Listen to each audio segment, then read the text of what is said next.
넌센스 퀴즈 하나 내겠습니다. 잘 아는 퀴즈인데요. 성경에서 가장 나이가 어린 왕, 가장 나이가 어린 왕은 누구입니까? 다 너무 오래된 퀴즈라서 안 맞추시는 거죠. 바로 느부갓네살. 이제 처음 들으시는 분이 있었군요. 다행입니다. 갓 4살이 된 느부갓네살이 가장 어리다. 우리가 열왕기하 이제 24장, 25장 이제 남유다의 멸망 부분을 살펴보게 되는데요. 이 부분을 다룰 때 이 느부갓네살이라고 하는 이 바벨론의 왕과 당시의 국제 정세를 우리가 좀 알아야 이 본문들을 좀 이해할 수가 있습니다. 그래서 오늘 중동 지도를 하나 갖고 왔는데요. 한번 보실까요? 중동 지도. 잘 보이십니까? 잘 안 보이지만 그래도 이 정도면은 우리가 먼저 알아야 될 중요한 고대 군동의 국가는 뭐냐면 아수르입니다. 아수르. 우리가 이제 역사 공부할 때 학생 때 아시리아 제국이라고 해가지고 우리가 배웠을 겁니다. 이 아수르는 저기 분홍색으로 보이는 이라크, 지금에 있는 이라크, 그 다음에 보라색으로 있는 시리아, 저 땅을 중심으로 해서 이 아수르가 큰 세력을 형성했습니다.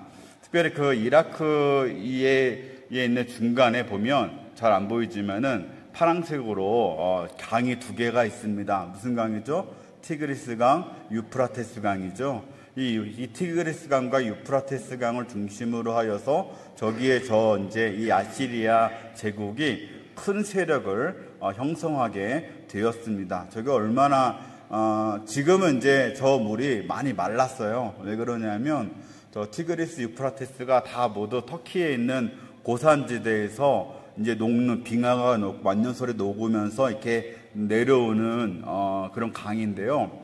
저게 터키에서 큰 댐을 만들어 가지고 물이 잘 안 내려오고 있고, 또 이 이집트가 아니죠, 이라크 이쪽 지역에 또 시리아 지역에 가뭄이 너무 심해 가지고요. 지금 물이 너무 메말랐습니다. 근데 지금의 모양이 아니라 저 이제 몇천 년 전에 저 땅에서는 얼마나 물이 풍요로웠는지, 저 땅에서 많은 농사를 짓고 저 땅을 지배한 나라가 당시 중동에서는 가장 강한 그런 나라였다라고 여겨지죠. 어쨌든 간에 저 아시리아가 저 이집트, 지금의 이집트가 아니죠, 이라크 그리고 시리아 땅을 먼저 점령을 하고 그 땅을 중심으로 왕국을 넓히면서 이제 남진하는 거죠. 남방을 향해서 내려오는데, 특별히 저 남쪽은 뭐가 있습니까? 왼쪽 아래에 이집트가 있어요. 그렇죠? 저기 녹색깔로 이집트가 그 남쪽에 아주 강한 그렇게 세력을 형성하고 있는데, 이제 아시리아가 저 이집트까지 공격하고 싶은, 이집트까지 점령하고 싶은 마음이 있었던 겁니다. 그러니까 이제 가운데 있었던 아시리아가 저 남쪽 왼쪽에 있는, 남서쪽에 있는 이집트를 공격하러 가기 위해서는 그럼 지나가야 되는 그 통로 사이에 누가 있어요? 이스라엘이 거기 있죠. 거기에 이스라엘이 마침 딱 길목에 있는 겁니다. 그래서 이제 아수르가 그 왕이 이제 이 남진 정책을 펴면서 공격했던 나라가 바로 북이스라엘. 그래서 호세아 왕의 북이스라엘이 아수르에 의해서 멸망하게 되었다, 우리가 보지 않았습니까? 그런데 다행히도 남유다는 포위만 당했다가, 히스기야 때인데 포위만 당했다가 하나님의 도우심으로 인하여서 이제 이 아수르가 물러나게 됩니다. 어쨌든 간에 이제 저 시대에 이제 아수르가 저 지금 지도에 보면은 이라크, 또 시리아, 레바논, 요르단까지 이 남유다 지역만 빼고 모두 다 점령해요. 초승달 모양의 그런 모양으로 모든 그 세력을 확장했다라고 보면 됩니다. 그런데 이때 이라크 그 남쪽 동쪽의 끝에 보면은 지금 보면 쿠웨이트 있죠. 쿠웨이트 이제 조그맣게 녹색으로 되어 있는데, 쿠웨이트보다 조금 더 이제 위쪽으로 거기에 한 도시 국가가 있었습니다. 고대 도시 국가가 뭐였냐면 바로 바벨론이라고 하는 고대 도시 국가가 이 아수르의 지배 아래 놓여 있었어요. 억압을 받고 여러 가지 좀 어려움이 있었겠지요. 그런데 그 바벨론이라고 하는 도시 국가의 왕이 그 당시에 나보폴라사르라고 하는 그런 왕이 그 바벨론을 이제 지키고 있었는데, 이 나보폴라사르 왕이 반란을 일으킨 거예요. 이 아수르에 대해서 저가 아직 아닙니다. 왕이 반란을 일으켰어요. 그래서 다른 국가들과 이제 같이 연합을 해가지고요, 이 아수르를 치기 시작을 했는데, 결국에는 아수르의 수도 니느웨 함락되고요. 좀 더 몇 년의 시간이 지나서 BC 609년에는 아수르가 완전히 멸망하게 되어집니다. 그래서 아수르가 지배했던 땅을 고스란히 이 바벨론, 나중에 이제 역사책에는 신바벨로니아라고 되어 있는데, 바벨론 제국이 저 땅을 다 점령하게 되는 그런 상황이 됩니다. 남유다는 뭐 하고 있었을까요? 이때 요시야 왕이 요 시기에 이제 아수르의 어떤 관심이 이제 사라졌을 때에 열심히 종교 개혁을 하고 있던 그런 시기라고 보면 됩니다. 그리고요, 이제 이 아수르가 이제 멸망할 때쯤 저기 남쪽에 있는 이집트의 왕이 누구였냐면 느고 2세라고 하는 사람이 이집트의 왕이었습니다. 성경에는 뭐라고 되어 있냐면 바로 느고라고 되어 있어요. 바로 느고. 바로가 파라오죠. 그렇죠? 파라오 느고라가 저 당시에 이집트의 왕이 되었는데, 왕이 되고 딱 보니까 지금 이 중동의 정세가 어떻습니까? 아수르가 망했어요. 약해졌어요. 그러면서 이스라엘 쪽을 향해 있던 이 아수르의 지배력이 약해졌다는 것을 이집트가 발견한 거예요. 그래서 이 이집트의 왕이었던 바로 느고가 이 북진 정책을 펴기 시작을 합니다. 표면적으로는 핑계는 뭐였냐면, 이 아수르를 도와서 바벨론을 치겠다라는 그런 핑계를 가지고 이 이집트가 북진 정책을 쭉 펼치게 되는데요. 그런데 이제 이 남유다의 왕이었던 요시야가 그걸 다 안 거죠. 뭡니까? 지금 이집트의 마음은 이 이스라엘 땅을 점령하고 싶은 거예요. 북진을 핑계로 하면서 이 아수르를 돕겠다라는 핑계를 하면서 지금 그 땅을 지배하고 있던, 특별히 북이스라엘 땅을 지배하고 있던 아수르가 떠나니까 그 땅을 지금 이 이집트가 점령하고 싶어하는 그러한 욕심이 이 이집트의 바로 느고에게 있었던 거죠. 그래가지고 이들이 싸움을 하게 됩니다. 바로 느고가 북진하는데 남유다 왕 요시야가 방해를 해요. 그래서 이 무기또라고 하는 그러한 곳에서 만나서 격돌을 하게 되어지는데, 누가 졌을까요? 요시야 왕이 집니다. 무기또에서 요시야 왕이 화살에 맞아서 이제 전사하게 되는 겁니다. 그러고 나서 이 이집트가 본격적으로 이 이스라엘 전체를 통치하는 속국으로 삼는 그러한 상황이 이 땅 가운데 펼쳐지게 되는 거예요. 국권을 상실하게 되는 거죠.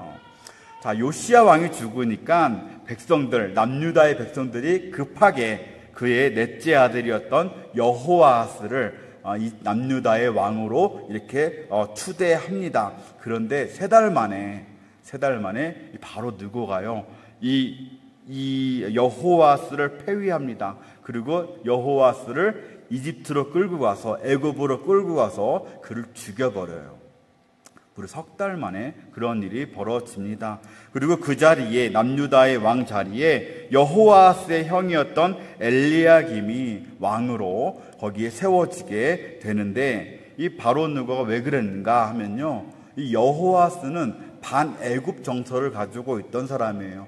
아버지 요시야 왕을 따라서 이 여호아스도 애굽이랑은 친하게 지내면 안 돼 라는 생각을 갖고 있던 왕이었기 때문에 바로 느고가 이 반애굽 정서를 가졌던 이 여호아스를 폐위시키고 친애굽 정서를 가졌던 이 엘리야김을 세웠다. 라고 이렇게 우리가 볼 수 있는 거죠. 그리고 나서 이제 엘리야김이 애굽 왕에게 충성을 표시하기 위하여서 이 애굽 왕이 시켰던 것처럼 그 이름을 바꾸게 되는데 바로 여호야김으로 이름을 바꾸게 되어집니다. 네, 한번 그 가계도를 제가 갖고 왔는데 같이 보실까요? 네, 저 꼭대기에 누가 있냐면 16대 왕이었던 요시야가 있습니다. 그리고 그 가운데에 여호아스 17대 왕이었던 여호아스가 왕이 되지만 석 달 만에 이집트에 끌려가서 죽임을 당하게 되고 그 왼쪽에 있는 그 형이었던 이 엘리야김, 이름이 여호야김으로 바뀐 여호야김이 이제 18대 남유다의 왕으로 이렇게 세워지게 됩니다. 여러분 한번 생각해 보세요. 30년간 통치하던, 잘 하나님의 말씀대로 통치하던 요시야 왕이요, 어느 날 갑자기 전쟁터에서 사망했어요. 화살에 맞아 죽었습니다. 그리고 나서 그 백성들이 세웠던 아들 여호아스 왕이 3개월 만에 붙들려 가서 죽임을 당했어요. 그리고 여호야김이 왕이 된 상황입니다. 지금 이게 1년도 채 되지 않은 상황에 남유다에서 벌어진 일들이었습니다. 얼마나 혼란스러웠겠습니까? 얼마나 이것이 당황스럽고 또 처참하고 비참한 그런 심정이었겠습니까?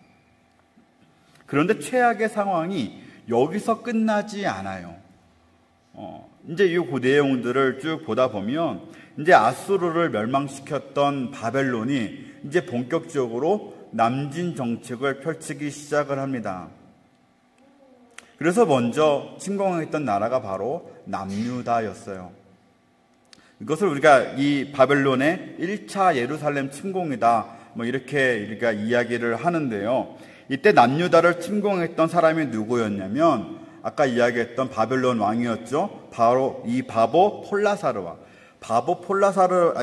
나보폴라사르 왕의 아들. 나보폴라사르 왕의 아들이자 이 바벨론 군대의 총사령관이었던 느부갓네살이었어요. 이때는 아직 느부갓네살이 왕이 되기 전이었는데 이 느부갓네살이 대군을 이끌고 지금 남유다를 공격 온 거죠. 우리는 웃으면서 이 성경에서 가장 나이가 어린 왕이 누굽니까? 그래서 같이 웃었지만 그 당시에 이 느부갓네살이 공격해왔다라는 것은 그 민족이 완전히 망해버리는 것을 의미했어요. 굉장히 잔인하고 그리고 강한 힘으로 많은 민족을 압박했던 억압했던 그런 사람이 바로 이 느부갓네살이었습니다. 이 1차 침공, 바벨론의 1차 예루살렘 침공 때 남유다는 속절없이 무너질 수밖에 없죠. 그리고 이때 많은 사람들이 붙들려 갔는데 우리가 잘 아는 것처럼 다니엘과 세 친구가 이때 다 사로잡혀 갑니다. 이 당시에 많은 귀족들이요 포로로 다 끌려가게 되어집니다. 그리고 여호야김이 이 바벨론의 속국의 이 종이 되어져 버리는 거예요. 조공을 바벨론에게 바치는 상황이 되어지게 된 거죠. 그렇게 3년 동안을 바벨론을 열심히 잘 섬겼습니다. 그런데 이 상황이 하나가 좀 바뀌는 상황이 생기는데 이 나보폴라사르 왕이 갑자기 죽게 되어집니다. 그래서 이 서부 지역을 전투를 벌이고 지배하고 있었던 사람이 누구였다 그랬죠? 느부갓네살이 급하게 본국으로 돌아가요. 왜요? 왕위를 물려받아야 되잖아요. 왕위를 물려받고 그 땅 이 바벨론 제국을 본인이 다 통치하기 위해서 급하게 이제 본국으로 돌아가는데, 자, 여기서 이제 문제가 생기는데 뭐냐면 누굽니까? 여호야김 왕이 이걸 기회라고 생각한 거예요. 느부갓네살이 떠났네? 그러면 이번 기회에 우리가 독립을 해야겠다. 남유다가 이제 독립을 해야겠다. 우리가 생각을 하면서 느부갓네살을 배반합니다. 그게 오늘 읽었던 본문 1절에 나오는데 뭐라고 나오는지 읽어볼게요. 여호야김 시대에 바벨론의 왕 느부갓네살이 올라오매 여호야김이 3년간 섬기다가 돌아서 그를 배반하였더니. 근데 역사적 사실들이 이렇게 기록되어져 있어요. 그러고 나서 바벨론을 배신했던 이 여호야김이 이제 누구랑 동맹을 맺냐면요, 이 이집트랑 동맹을 맺어요. 아까 처음에 이야기할 때 이 여호야김이 친애굽의 성향을 가진 왕이었다고 이야기를 했죠. 그러다 보니까 이 애굽의 도움을 요청합니다. 우리가 애굽과 힘을 합쳐서 바벨론이랑 한번 싸워볼 수 있겠다라는 약간의 판단 미스를 하게 되는 거죠. 근데 마침 또 애굽도 다시 한번 이 북진을 하고 싶은 마음이 있었기 때문에 이 남유다와 애굽이 동맹을 맺게 되는 상황이 된 겁니다. 그런데 그 소식을 들었던 느부갓네살이 가만히 있지 않았어요. 바벨론에 군대를 보냈습니다. 본인은 직접 오지 않았지만 바벨론에 군대를 보내고요. 그 다음에 가나안 땅에 있었던 이 아람, 모압, 암몬 부대 연합군들을 모조리 보내가지고 남유다와 애굽을 완전히 초토화시켜버린 거예요. 박살내버립니다. 그래서 오늘 읽었던 7절에 이런 얘기가 나와요. 애굽 왕이 다시는 그 나라에서 나오지 못하였으니 이는 바벨론 왕이 애굽 강에서부터 유브라덴까지 속한 땅을 다 점령했다라고 이야기하고 있어요. 애굽은 이제 다시는 북진하지 못합니다. 발이 묶여버립니다. 나일강까지 있는 모든 땅들을 다 바벨론에게 다 빼앗겨 버립니다. 그리고 여호야김 왕, 이 배신했던 여호야김 왕은 포로로 끌려갔다가 이후에 비참한 최후를 맞이한 것으로 알려지죠. 그리고 그 여호야김 대신에 여호야김의 아들 여호야긴이 남유다의 왕이 되어지는 거예요. 그림이 나오죠. 그의 여호야김의 아들 여호야김이 왕이 되어지는데 불과 3개월 만에 느부갓네살 왕이 대군을 이끌고 2차 예루살렘 침공을 가합니다. 본때를 보여주겠다는 마음을 먹었던 것 같아요. 2차 예루살렘 침공을 가하면서 이 여호야긴 왕 3개월 만에 포로로 끌려가게 되어져요. 오늘 읽지는 않았지만 이 24장 13절부터 보면 그때의 상황이 잘 기록되어져 있는데 제가 한번 읽어볼게요. 13절. 그가 여호와의 성전의 모든 보물과 왕궁의 보물을 집어내고, 집어냈다는 것은 뜯어냈다라는 뜻도 같이 들어있어요. 이 왕궁 또 성전에 발라져 있는 모든 금, 은 다 뜯어가 버렸어요. 안에 있는 물건은 기본이고요. 이 벽까지 다 뜯어가 버리는 상황이죠. 또 이스라엘 왕 솔로몬이 만든 것 여호와의 성전의 금그릇을 다 파괴하였으니. 근데 역대하 나중에 36장 이 병행 본문을 보면 이것에 대해 부연하는데 뭐라고 이야기하냐면 성전에 있는 기구들을 바벨론에 있는 자신의 신당에 다 가져갔다라고 이렇게 기록하고 있어요. 이뿐이 아닙니다. 14절, 15절, 16절 내용을 보면 이렇게 되어 있어요. 그가 또 예루살렘의 모든 백성과 모든 지도자와 모든 용사 만명과 장인과 대장장인을 사로잡아가매. 모든 사람들을 다 잡아갔어요. 힘쓸 수 있는 사람들, 전쟁할 수 있는 사람들, 지도력에 있는 사람들을 다 잡아갔습니다. 또 15절, 여호야긴을 바벨론으로 사로잡아가고 왕의 어머니와 왕의 아내들과 내시들과 나라의 권세에 있는 자들도 다 바벨론으로 사로잡아가고 용사 7,000명과 장인과 대장장이 1,000명 용감하여 싸움을 할 수 있는 모든 자들을 다 바벨론으로 사로잡아갔다. 다 데려갔어요. 다 끌고 갔어요. 1차 침공 때는 귀족들 일부만 데려갔어요. 이 다니엘을 비롯해서 귀족들의 일부만 끌려갔는데 2차 침공 때는 뭐 거의 다 끌려간 거예요. 거의 다. 모든 것들을 다 털어갔어요. 이 남유다에는 이제 남는 것이 아무것도 없어요. 아마도 이 반역을 저질렀던 이 남유다에 대해서 아마도 본보기를 보여주겠다고 생각을 했던 것 같습니다. 반역을 하면 이렇게 되는 거야 라고 바벨론 제국에 있는 모든 나라에 보여주기 위해서 느부갓네살이 그 사람들을 다 이끌고 와서 남유다를 완전히 초토화시켜버리는. 그러고 나서 이 바벨론 왕이 이제 여호야긴 대신에 이제 숙부, 삼촌이죠. 삼촌. 이 요시야의 아들이었는데 이 마따니아를 대신 왕으로 삼고요. 마따니아의 이름을 시드기야로 바꾸어 버렸어요. 저기 맨 마지막에 나오는 왕, 이스라엘의 남유다의 마지막 왕이 바로 시드기야였는데, 이 남유다의 왕을 시드기야로 세웠는데 사실상 남유다에는 껍데기뿐인 곳이었어요. 아무것도, 사람도 없고 능력도 없고 재물도 없고 모든 것을 빼앗긴 곳. 그런데요, 근데 시드기야가 무슨 배짱인지 모르겠는데요, 몇 년 후에 바벨론을 배반합니다. 바벨론을 배반해요. 결국 느부갓네살이 또 출동합니다. 느부갓네살이 보통 사람은 아닌 것 같아요. 엄청나게 먼 거리를 또 대군을 이끌고 이 배반을 했던 이 시드기야를 공격하러 이 세 번째 예루살렘 침공을 합니다. 이때 시드기야 왕이 보는 앞에서 그 아들들을 다 죽여요. 시드기야가 보고 있는 그 앞에서 아들들의 목을 다 베어버립니다. 그리고 나서 시드기야의 눈을 뽑아버려서 시드기야를 노사슬에 메어서 바벨론까지 끌고 갑니다. 그뿐이 아닙니다. 예루살렘 성전, 예루살렘 왕궁, 성벽까지 다 모조리 헐어버려요. 완전히 흔적을 지워버리려고 하는 거예요.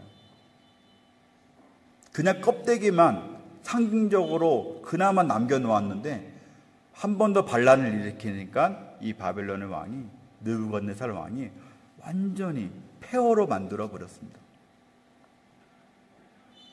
자, 이제 상황이 좀 정리가 되십니까? 여러분들, 저기 나오는 저 왕들의 이름을 다 외울 필요는 없어요. 근데 적어도 지금 이 국제 정세가 어떻게 지금 진행되고 있는가 우리가 조금은 이해할 필요가 있다는 겁니다. 20년이에요, 20년. 20년 사이에 이 모든 일들이 벌어졌어요.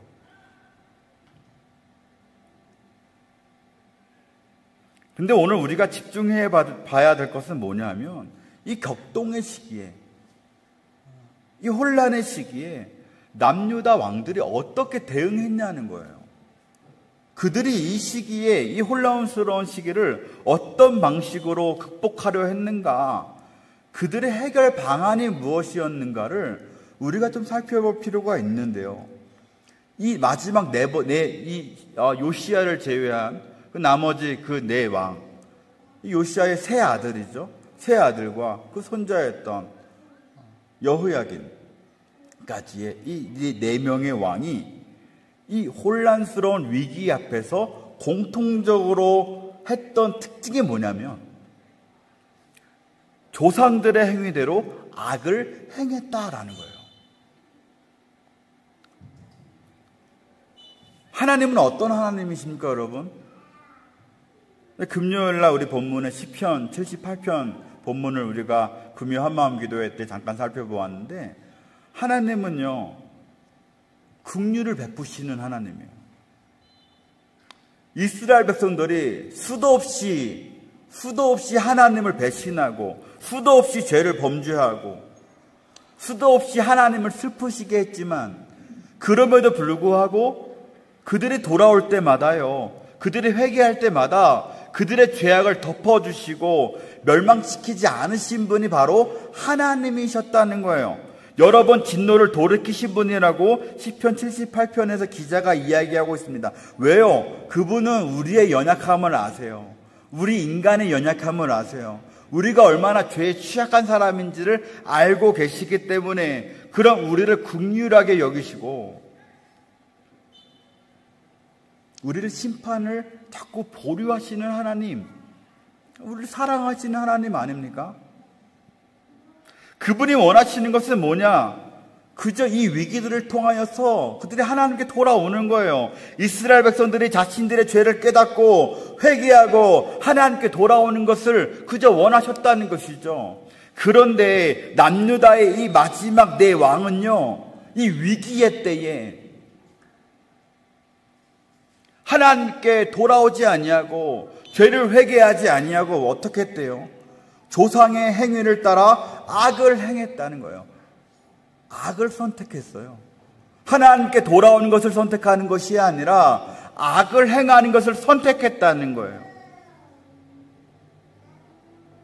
열왕기하 23장 34절을 보면 이렇게 기록되어 있어요. 여호와스가 그의 조상들의 모든 행위대로 여호와 보시기에 악을 행하니 여호와스가 악을 행했다.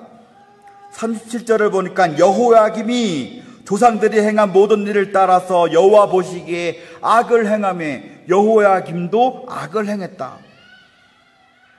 그의 아들 여호야긴이 그의 아버지가 누굽니까? 여호야김. 아버지의 모든 행위를 따라서 여호와 보시기에 악을 행하였더라. 24장 19절을 보니까 시드기야의 형제였던 여호야김의 모든 행위를 따라서 여호와 보시기에 악을 행하였더라. 겨우 석 달을 통치했던 이 여호아스와 여호야긴조차 이 위기의 때에 악을 행했다라고 성경은 기록하고 있어요. 도대체 이들이 행한 악은 그럼 무엇입니까? 이들이 선택한 악이라는 것은 도대체 무엇입니까? 이 북이스라엘이 계속해서 반복해 저질러 왔고 남유다가 같이 이어가지고 저질렀던 이 악이라는 게 무엇입니까? 바로 우상숭배예요. 하나님 대신에 다른 신들을 의지했다는 거예요. 바알을 의지한 거예요. 몰록을 의지한 거예요. 자신의 자식을 불에 태워 죽여가면서 이방의 이 신들을, 우상들을 숭배하면서 그들에게 이 위기를 극복해달라고 빌었다는 것이죠. 그것도 자신만 우상을 숭배한 것이 아니라 자신들이 통치했던 백성들, 이 남유다의 백성들이 다 우상을 숭배하도록 만든 죄, 이것이 성경에서 말하고 있는 이 왕들이 저지른 이 악한 죄 아닙니까? 이들이 저지른 악행 아닙니까? 하나님께 엎드려 회개하고 겸손함으로 구원을 바랬어야만 했던 이 왕들이, 이 남유다 백성들이 우상들에게 마음을 빼앗기고 도리어 우상들에게 의지하여서 이 나라를 구해달라고 우상들에게 소리를 지르고 있는 거예요. 우상들 앞에서 비명을 지르고 있는 거예요. 그뿐이 아닙니다. 그들의 무죄한 자의 피를 흘려서 그 피가 예루살렘에 가득했다라고 오늘 본문에 이야기하고 있지 않습니까?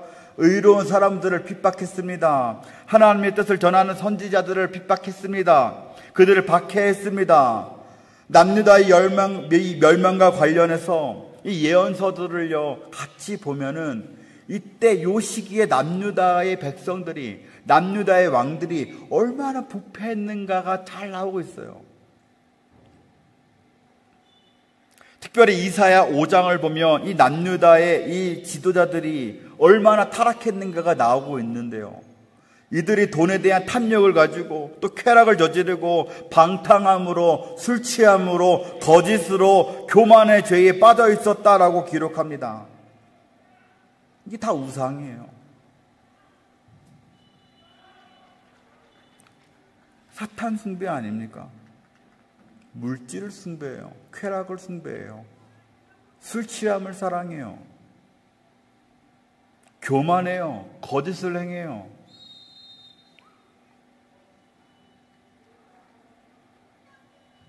그들이 그 멸망을 앞둔 그 중요한 순간에 죄에서 돌이키기는커녕 오히려 그 악행을 더욱 행하면서 이 멸망을 향해서 폭주하는 그런 수준이었다는 것이죠. 위기의 순간에 그들이 선택한 것은 하나님이 아니라 우상이었어요. 우상을 의지했어요. 그런데 이 왕들이 그 악을 누구한테 배웠다라고 이야기합니까? 지금 저 네 왕들이 악행을 행했는데 누구에게 이 악행을 배웠습니까? 조상들을 따라, 므낫세를 따라, 아버지를 따라, 형제들을 따라. 이 죄의 무서움이에요, 여러분. 지난 금요일에도 제가 한번 이야기했지만 남유다에서 가장 많은 악을 행했던 사람, 남유다에서 가장 나쁜 왕 중에 한 명이었던 사람이 누구였습니까? 므낫세죠. 그런데 그 므낫세가 말년에 회개하거든요. 말년에 회개하고 포로로 한번 잡혀갔다가 돌아와서 회개하고 모든 우상들을 부시고 산당들을 부시고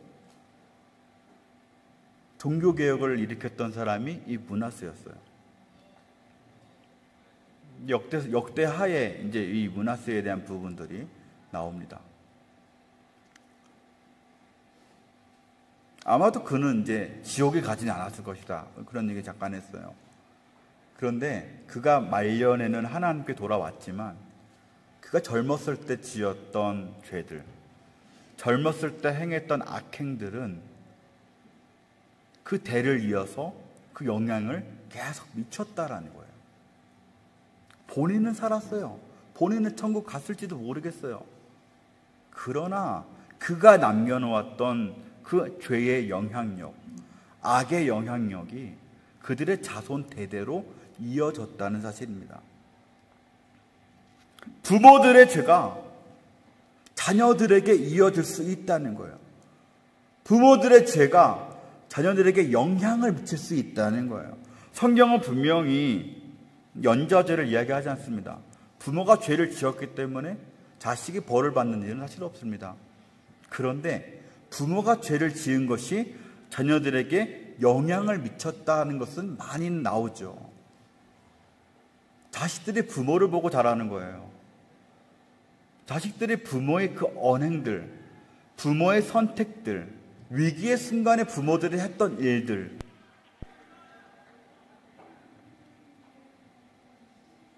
나로 인해서 나의 자녀가, 나의 손주가, 나의 자손들이 악을 배운다고 생각해 보십시오. 얼마나 무서운 일입니까? 죄의 영향력은요, 그것을 옆에서 지켜본 사람들에게 계속해서 퍼지는 거예요.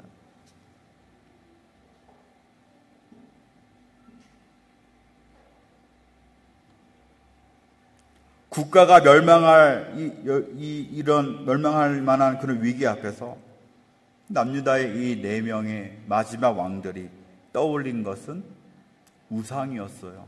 그들의 조상이 그랬던 것처럼, 아버지가 그랬던 것처럼, 조상들에게 배운 대로, 아버지, 형제에게 영향을 받은 대로 악을 행하고 우상을 의지함으로 결국 남유다가 멸망하게 되었다. 우리는 위기의 때에 우리 자신의 신앙을 점검할 수가 있습니다. 나는 하나님을 따르는 사람인가? 우상을 따르는 사람인가? 위기의 때에, 위기를 맞으면 하나님을 먼저 찾고 의지하는 사람인가? 아니면 여전히 우상을 찾고 의지하는, 내 경험을 찾고 사람을 찾고 물질을 의지하는 그런 사람인가? 그러나 사랑하는 성도 여러분, 그 어떤 순간에도 이 남유다의 왕들과 같이 어리석게 악을 행하는 그런 행동이 있지 않기를 바랍니다. 그 악이, 그 위기의 순간에 범했던 죄들이 그 어떤 상황 속에서 이루어졌던 나의 결정 방식들이 나에게만 영향을 미치는 것이 아니라 나의 가족, 나의 자손, 자녀, 이웃, 교회 안에 영향을 미친다는 사실을 기억하면서 조금이라도 또 단 한 번이라도 죄를 따르지 않는 저와 여러분 되기를 소원합니다. 그래서 반대로 이야기하면 우리의 선한 행실들이, 우리가 하나님 앞에 서는 바른 모습들이 우리 자녀들에게 전달될 수 있다라는 긍정적인 메시지도 함께 포함될 수가 있겠죠. 성경은 이러한 남유다의 멸망과 관련해서 한 가지를 더 강조하는데 바로 여호와의 말씀이에요. 오늘 본문 24장 3절에서도 이렇게 기록합니다. 이 일이 유다에 임함은 곧 여호와의 말씀대로 그들을 자기 앞에서 물리치고자 하심이니, 여호와의 말씀대로 되었다고 이야기해요. 13절에도 똑같은 말이 나옵니다. 그가 여호와의 성전의 모든 보물과 왕궁의 보물을 집어내고 또 이스라엘의 왕 솔로몬이 만든 것 여호와의 성전의 금그릇을 다 파괴하였으니 여호와의 말씀과 같이 되었더라. 여호와의 말씀처럼 되었대요. 무슨 말입니까? 남유다의 멸망은 우연히 이 격동의 시대를 잘못 탔기 때문에 유다가 멸망했다는 것이 아니라는 거예요. 그냥 그저 강대국의 틈바구니에 끼얹은 탓에 어쩔 수 없이 남유다가 멸망해버린 것이 아니라 하나님의 말씀대로 하나님이 경고하셨던 것처럼 그대로 되어졌다라고 이야기하고 있어요. 여호와 하나님께서 당신의 의지로 당신이 말씀하신 대로 이루셨다는 거예요. 하나님은 신실하신 분이십니다. 그래서 하나님은요, 그 자신이 하셨던 약속의 말씀을 그대로 이루시는 분이에요. 하나님은 능력의 하나님이십니다. 그래서 당신이 하셨던 당신의 말씀을 반드시 이루실 수 있는 능력이 있으신 분이에요. 그래서 당신의 말씀대로 반드시 이루어질 수밖에 없는 겁니다. 하나님의 말씀은 반드시 이루어질 수밖에 없는 거예요. 그런데 이와 관련해서 이 남유다의 멸망의 이유에 대해서 간결하게 잘 정리되어져 있는 이 부분이 있는데, 역대하 제일 마지막 부분에 이 부분이 좀 잘 정리가 되어져 있습니다. 역대하 36장 15절 16절 제가 한번 읽어보겠습니다. 그 조상들의 하나님 여호와께서 그의 백성과 그 거하시는 곳을 아끼사 부지런히 그의 사신들을 그 백성에게 보내어 이르셨으나, 말씀하셨으나 그의 백성이 하나님의 사신들을 비웃고 그의 말씀을 멸시하며 그의 선지자들을 욕하여 여호와의 진노를 그 백성에게 미치게 하여 회복할 수 없게 하셨다. 앞서 말했지만 하나님은 당신의 백성을 긍휼하게 여기시는 분이에요. 당신의 백성을 아끼시고 사랑하시는 분이에요.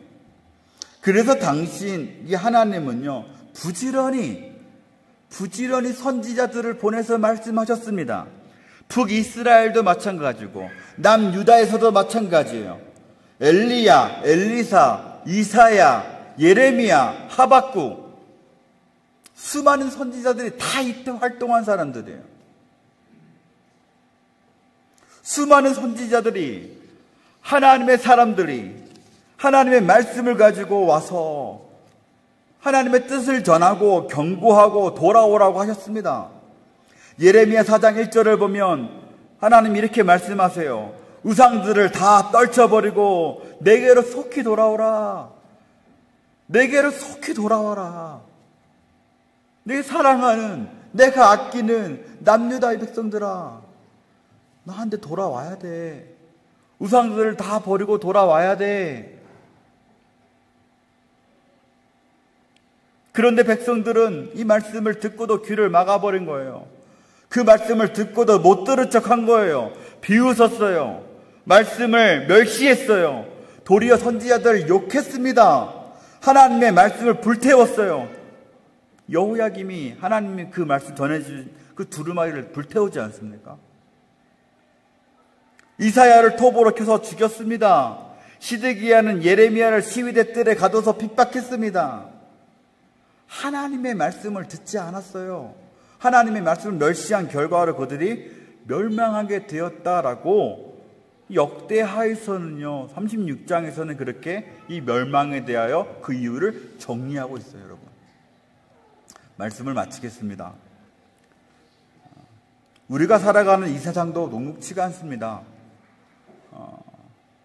아수르, 애굽, 바벨론으로부터 지속적인 공격을 당하는, 어려움을 당하는 그 남유다와 우리의 상황이 사실 별반 다르지 않습니다. 오늘이 지나면 어제도 많은 고난을 겪었는데 어려움을 잘 극복하고 나니까 오늘 또 어려움이 있어요. 오늘 또 잘 지나가고 나니까 내일 또 어려움이 또 오겠죠. 내가 감당할 수 없을 것 같은 큰 어려움들이 우리들의 삶 속에서 계속해서 반복해서 밀려옵니다. 그리고 그것들이 우리에게 악을 요구하는 거예요. 우리가 우상을 숭배하도록 해요. 세상을 의지하도록 해요. 그런데 하나님은 오늘도 성경을 통해서 우리에게 부지런히 우리에게 말씀하고 계시다는 겁니다, 여러분. 우상들을 다 떨쳐버리고 모든 악행을 다 버리고 내게로 속히 오라.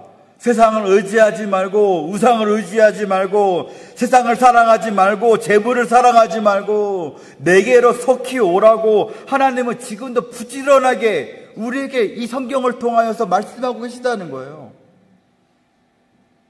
위기의 때라도 위기의 때가 아닐지라도 하나님은 지속적으로 우리에게 축복과 이 경고의 말씀을 우리에게 주고 계십니다, 여러분.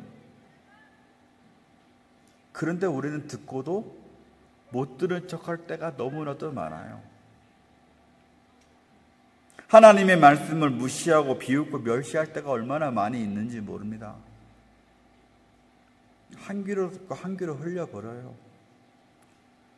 하나님의 말씀을 가장 크게 무시하고 멸시하는 행위가 무엇입니까? 하나님의 말씀, 이 성경 읽지를 않는 거예요, 여러분.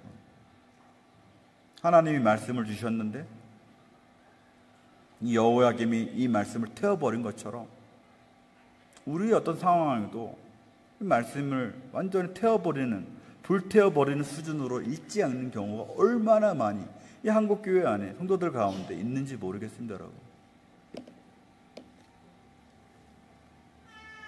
우리 오늘 이 본문을 보면서 그 말씀을 무시하고 비웃고 멸시하고 욕하고 못 들은 척했던, 그래서 이 악을 행했던 이 위기의 순간에 우상을 선택했던 이 남유다의 왕들의 모습을 보면서요, 그리고 그들의 최후의 그 결과들을 보면서 우리들의 모습을 돌아볼 필요가 있습니다, 여러분. 이제 우리는 말씀을 따르거나 하나님을 따르거나 반대로 악을 따르거나 그래서 우상을 숭배하거나 둘 중에 하나를 선택해야만 하는 그러한 기로에 우리가 놓여 있는데 여러분 무엇을 선택하시겠습니까? 사랑하는 성도 여러분, 다시 한번 강조합니다. 하나님의 말씀, 이 성경 말씀 우리가 매일, 적어도 매일 한 장씩은 우리가 묵상해야 됩니다. 이것은 어떤 우리 기호라든가 우리 선택사항이 아니라 우리 성도들에게 있어서, 하나님의 백성들에게 있어서 너무나 필수적인 상황이에요. 필수적인 요구예요. 자꾸 배우려고 해야 돼요. 자꾸 묵상하려고 해야 돼요. 자꾸 하나님의 말씀을 들으려고 애를 써야 돼요. 그리고 그 말씀을 내 발의 등으로, 내 길의 빛으로 삼아야 되는 거예요. 선택의 중요한 기준으로 이 말씀을 삼아야 한다는 거예요. 위기의 때에 이 악한 시대를 우리가 살아가면서 이 빛된 말씀이 없다면, 이 말씀이 우리의 기준이 되어지지 못한다면 우리가 이 악한 세상을 어떻게 살아가겠습니까? 저 4명의 왕들과 무엇이 다르겠습니까? 우리가 말씀을 매일 묵상하며, 그래서 악에서 벗어나서 말씀을 통한 인도하심에 순종하며 살아가는, 그리하여 나뿐만 아니라 우리 가족과 이웃과 교회와 이 멕시코 민족을 향한 선한 영향을 미치며 그리스도인의 빛을 발하는 저와 여러분 되기를 주님의 이름으로 간절히 축원합니다. 함께 나 찬양하고 우리 기도하고 예배당을 떠나겠습니다.